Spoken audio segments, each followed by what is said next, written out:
Так, и вот еще я хотела обратить внимание. У человека есть эволюционно наработанное преимущество перед самыми мощными компьютерами. Эволюционно наработанное преимущество. Это преимущество было открыто в конце 20 века у мартышек. И называется оно «зеркальные нейроны». Что это такое зеркальные нейроны? Зеркальные нейроны – это когда человек смотрит в глаза другому человеку. И он через глаза попадает в его мозг. Что это дает? А это дает очень много.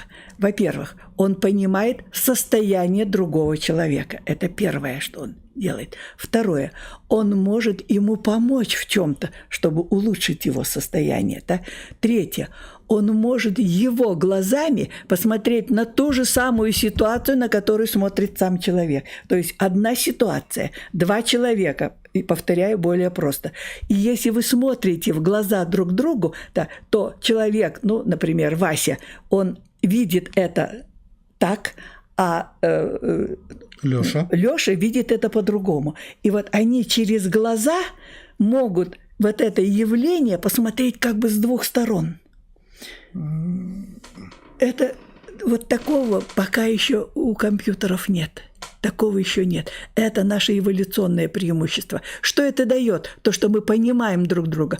А это дает очень много. Во-первых, мощный обмен информацией. Это первое. Второе. Мы начинаем понимать какие-то общие точки интереса. Значит, вот это наш зеркальный нейрон становится тем способом, с помощью которого мы можем делать совместные действия. Видишь как? Вопрос. Давай. Вот, например, в детстве вы приходили с работы, так. И вот вы зашли, и даже по вашим движениям я уже понимал, какое у вас настроение. Так. Ты хочешь сказать, что можно не глядя в глаза, да? Да, потому что у нас есть много информационных систем.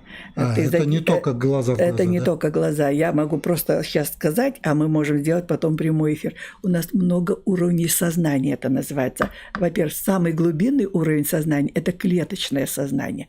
Да, оно самое мощное. Клетки поразительно обмениваются друг с другом информацией и первыми реагируют на изменения ситуации. Второе – информационная система – это через движение. Да, поэтому, характерные движения, и потому как мы ставим сумку, раздеваемся, смотрим куда-то, какой у нас как работают мимические мышцы. Да, это тоже своеобразная система. Третья система – это речевая. Мы можем что-то говорить, можем материться, можем ласковые слова говорить. Это третья. И, наконец, есть четвертая система. Она называется разум человека.